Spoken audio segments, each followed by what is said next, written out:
warahmatullahi wabarakatuh. Terima kasih pengacara budiman, barisan hakim, hadirin sekalian.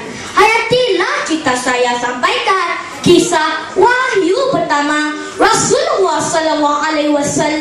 Tajuk pilihan Nabi Muhammad SAW adalah seorang yang teliti, tajam memerhati dan cerdik menghayati. Baginda merasakan perbuatan penduduk Mekah selama ini yang menyembah Lata dan Uzza sebagai Tuhan adalah sia-sia, bagaikan mencurah air di tahun keladi. Apatah lagi judi dan arak menjadi asam garam kehidupan mereka. Dalam mencari ketenangan hati demi sebuah kebenaran hakiki, beruzlah baginda seorang diri, Gua Hira, destinasi misteri. Firman Allah, Bismillahirrahmanirrahim. Inna fi zalika laayatil liqaumin yaqilun.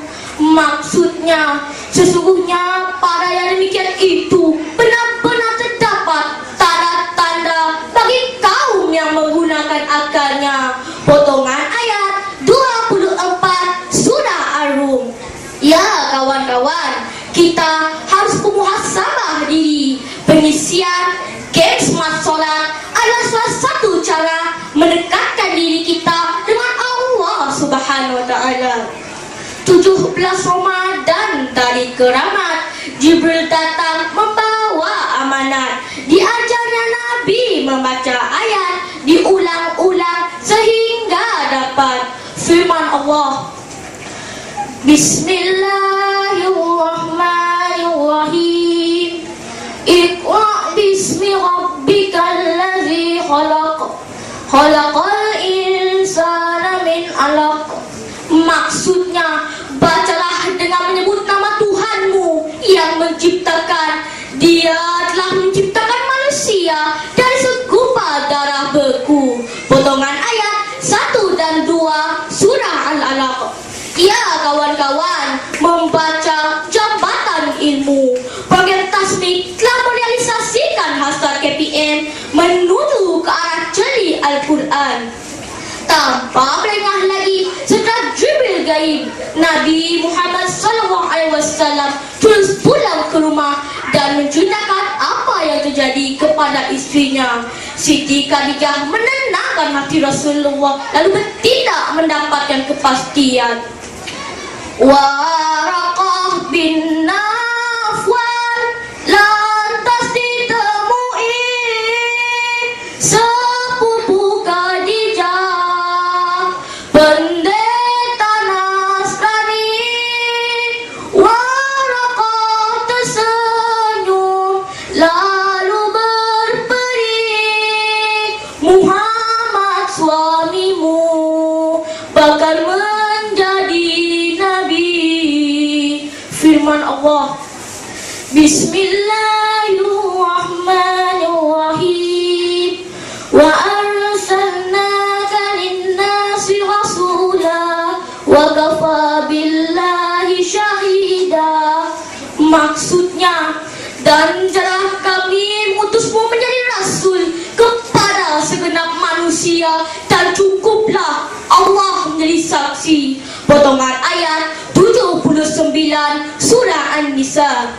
Ya kawan-kawan, kita harus bertanya kepada yang lebih arif. Sekiranya kita ada kemuskilan, program Tanyalah Ustaz dan program 3 Ustazah anjuran Astro banyak memberi manfaat kepada kita.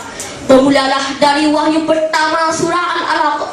Wahyu demi wahyu terkumpul, dijilid hingga jadilah sebuah kitab keramat, Al-Quran Al-Karim, mukjizat terbesar bagi Rasulullah SAW. Al-Quran mukjizat teragung baginda, teratur susunan indah bahasanya, hukum terpelihara dari dipindah, panduan manusia untuk selamanya. firman Allah, Bismillahirrahmanirrahim. Inna nahnu nazzalna dzikra wa inna lahu lahafizun.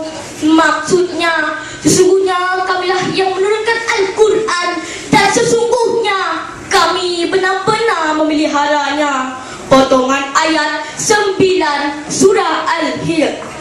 Ya kawan-kawan, kita harus menjaga adab ketika membawa dan membaca kitab suci ini. Tindakan Malaysia yang setiap tahun dari tuan rumah tilawah Al-Quran berikat antarabangsa adalah salah satu cara membatalkan kitab suci Al-Quran ini. Setelah menerima arahan supaya berdakwah dari surah Al-Mudassir ayat 1 hingga 7, Nabi Muhammad SAW berdakwah secara sulit selama 3 tahun. Seterusnya datangnya mereka Jibril membawa wahyu dari surah Al-Hijr ayat 94 dan ayat 95. Baginda menguak satu lagi langkah dengan menjadi dai secara terbuka. Firman Allah, Bismillahirrahmanirrahim. Wa ma arsalnaka illa rahmatan lil alamin. Maksudnya, dan janganlah kami mengutusmu melainkan untuk menjadi rahmat bagi semesta alam. Ya kawan-kawan, walau dimanapun kita berada, kita harus menyeru ke arah kebaikan. Program Pentas Penjus Ummah Anjuran Astro adalah salah satu medium dakwah yang sangat berkesan. Begitulah kawan-kawan kisah wahyu pertama Rasulullah SAW.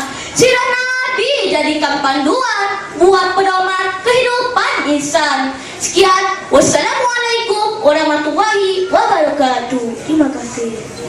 Silakan Tok Billy.